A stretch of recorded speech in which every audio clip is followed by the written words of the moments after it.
All right, so we've gotten most of the outer shell off here. I'm just finishing up last bits.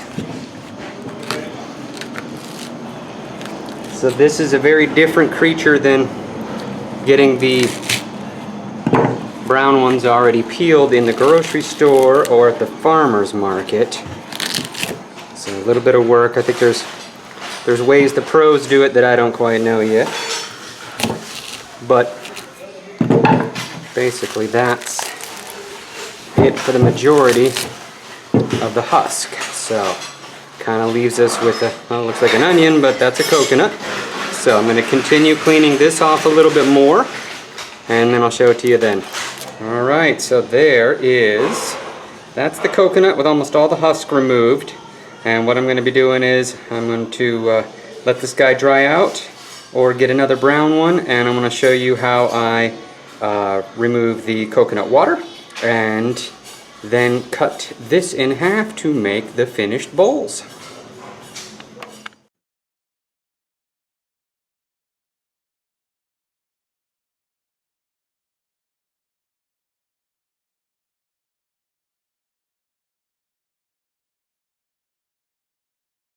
Okay, so we're outside here and I got the coconut. You can see the mark I did yesterday with the Sharpie, and so that's kind of a general guide. A lot of people will just take this with a hacksaw or some other saw, cut through it, and then you can sort of pry it open. I happen to have a grinder with the cutting disc, so it's much faster, a little more dangerous, so definitely glasses, gloves, things like that. It's gonna be a little bit noisy, so I don't know if we're gonna film the whole thing. But basically I'm just gonna notch along this mark here, pop it in half, and I'll show you what it looks like.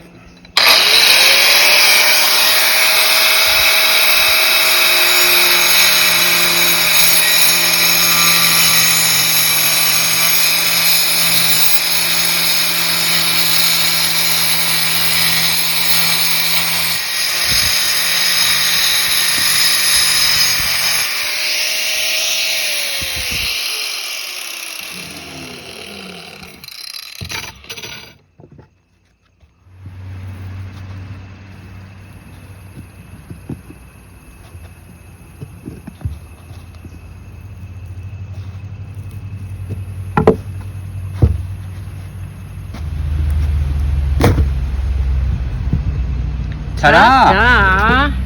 Right, so pretty good cut. That's the coconut meat.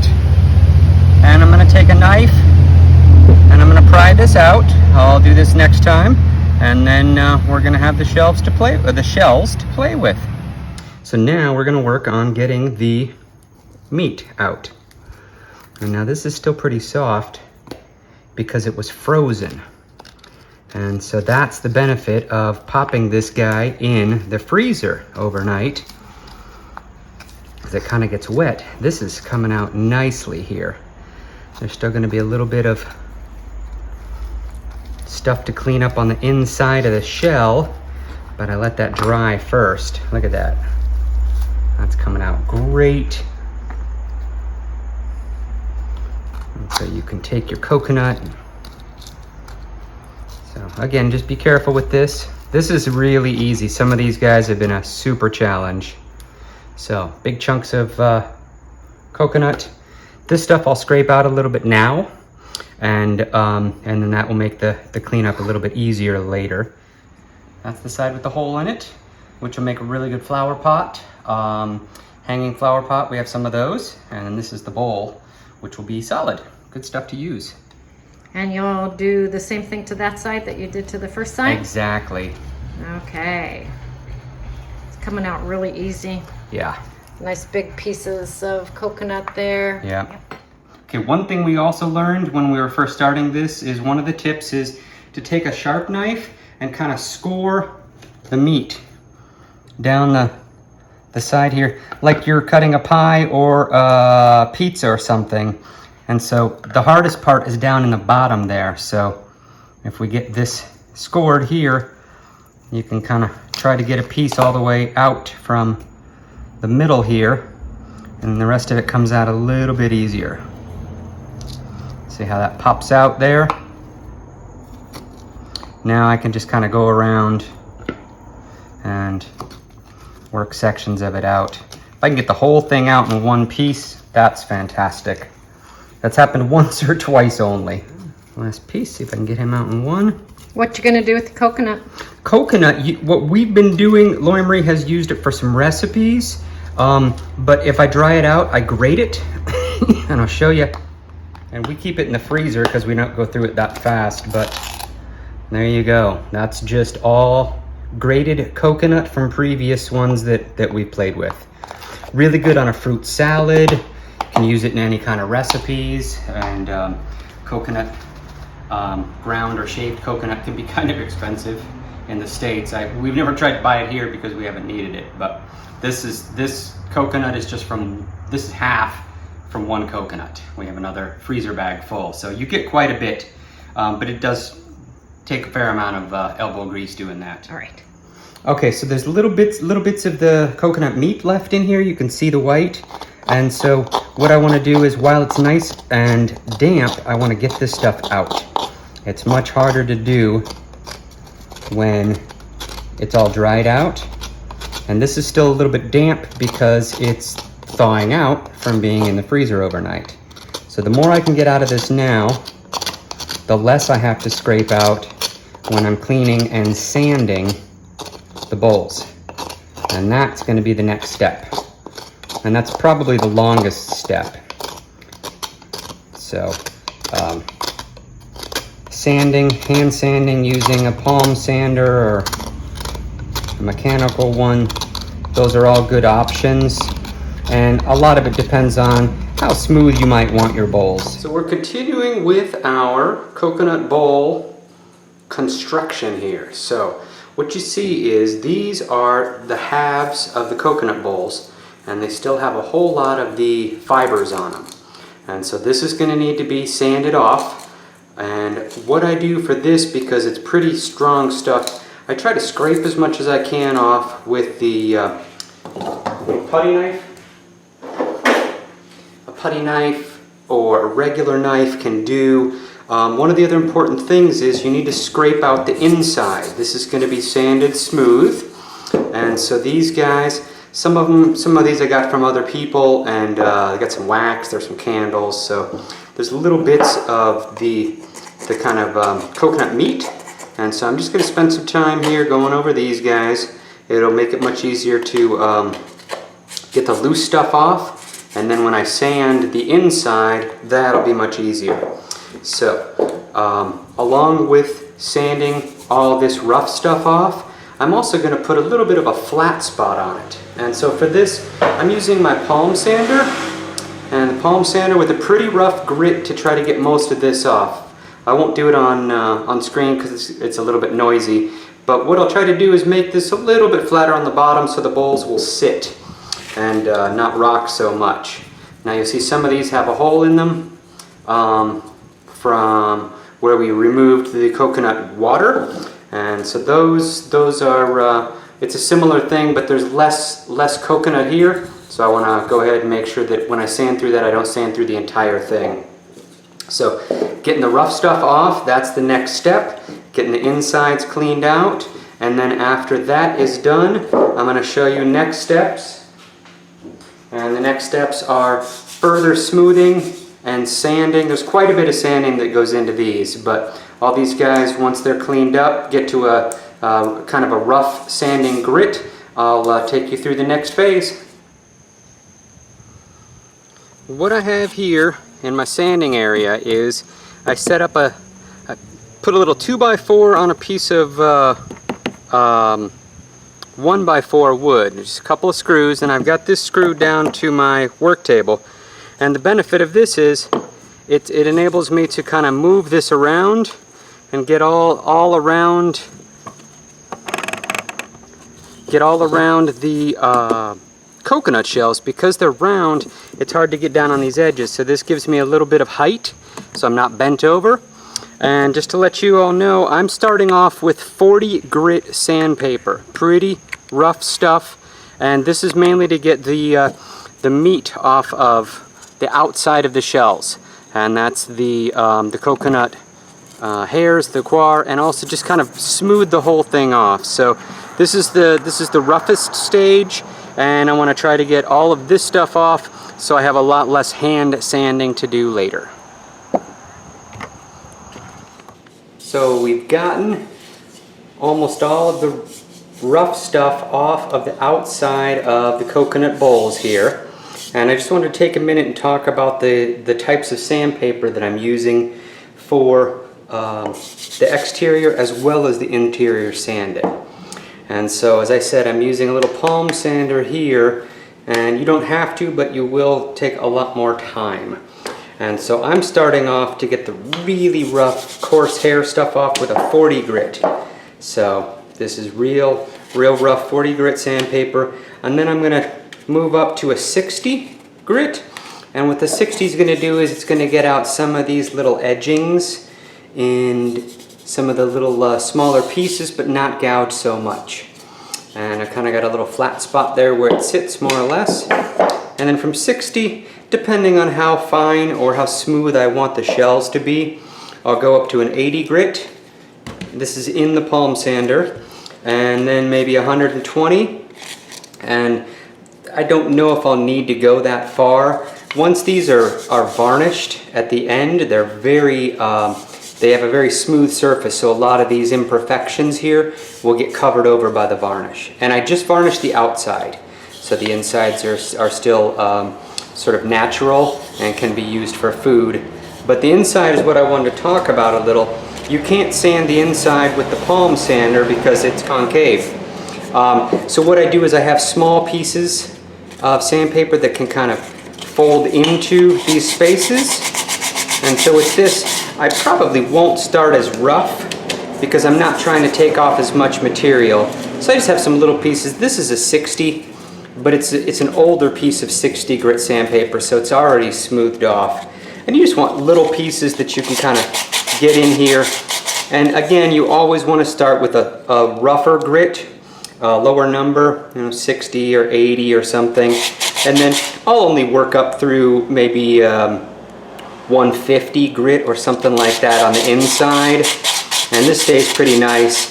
And I have used olive oil to sort of, finish the interior surface here because the olive oil is, food grade. Have noticed a little bit of a mildew problem with that, so I haven't done that one. That's why I started with the varnish. But yeah, basically all these guys, I'm going to spend a little time on the inside. I like to mix it up so it's not doing the same thing over and over. So I'm going to work on the insides of these balls for a while now. Probably just do a little bit of a rough sand, and then maybe I'll do this I think this is 80 grit, 80 or 100 grit, and just work on the insides here. And then I'm going to work my way down with the palm sander, 60, 80, 120, and we will continue after that. Well, the sanding is all finished with the coconut bowls. So you can see how smooth these guys are, but what we're going to do is we're going to protect them now. I've actually got 15 different coconut bowls here, and they range from big guys like this to littler guys like this, and some have holes, some do not. But I'm going to try to get all of them in one batch here. And so just to show you my process, rubber gloves, very important. And then what I'm using here is, this is in Costa Rica, so this is a speed dry urethane varnish, or barniz. So I've got some of this, I've used it a couple of times, I like it. It dries pretty fast. And for these, I will be doing at least 2 coats. Okay, so 2 coats, 1 coat, let it dry overnight. Might hit it with a light sanding, and then I'll put a 2nd coat on. And so these guys here, they've been sanded up through about 220 grit using my palm sander. And then a couple of them had some rough spots, so I hit them by hand with maybe 300 grit sandpaper, so they're pretty nice and smooth. They feel great right now. It's just in this climate they don't stay real well. And the last thing I want to show you here is this is just a block of 2x4, And so what I've done is I've set up a whole bunch of these blocks so these round guys can be painted all the way around by hand, and then when I put them back on their little blocks, then I can get the rest of it. So I'll have like a couple of spots there, and that will be done last. So that way that the edge can have like a nice drippy look to it without having to rest this flat on my work table. All right, so enough talk, time to varnish. Okay, so here is the first coat of varnish on the upside down coconut bowls. Looking pretty sharp. You got quite a variation in different types of coconuts.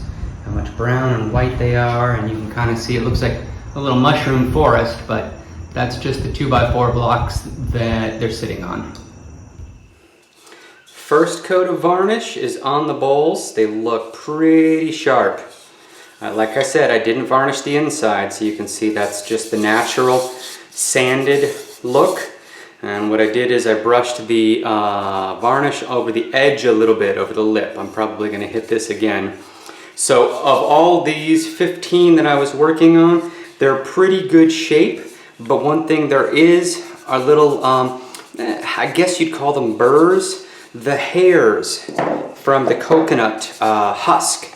The hairs kind of pop through a little bit in places, and so it can be just a little bit smoother. So I would say the majority of these I'm going to put a second coat of varnish on.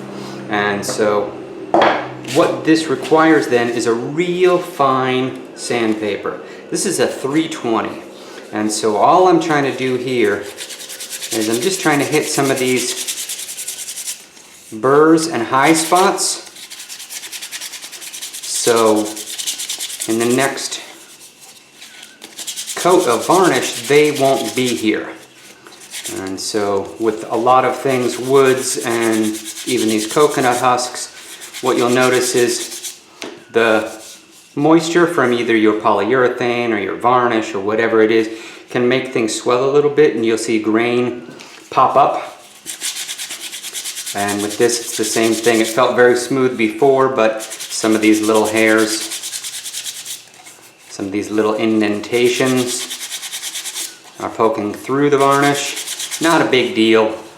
These would be perfectly fine without, but since I'm taking you guys through the whole process, he's ready to go. So all I'm going to do is this little pile here, this little pile just gets one little go over.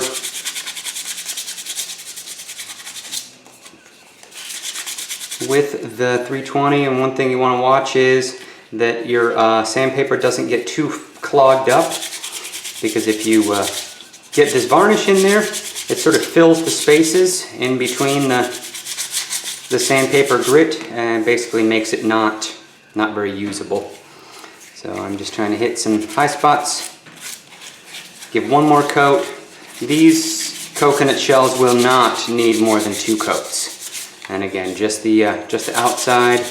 You guys probably noticed one of the interesting things here is the different colors or shades of the different coconuts. This one's almost like a blonde color.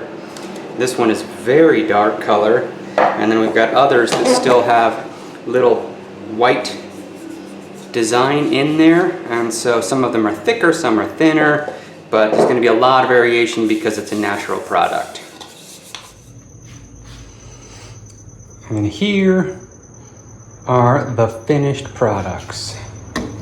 So you can see they're pretty nice and shiny. 2 coats of varnish, sanding. They look great from the side, fun little rough edges. And then you got these guys with the holes in them, like little bowling balls, faces. So I did a batch of, this one's really cool. I love the look of that. But I did a batch of 15 of these, different sizes. And so this is quite the process there, but if you're going to do it a couple at a time, it goes a little bit faster. This is just a whole lot of sanding. But as you can see, the insides are still natural. I could varnish them if I wasn't going to be using them for food. So that's something I might look into in the future. But there you have it. That is Rob's custom-made coconut bowls from Costa Rica. Enjoy.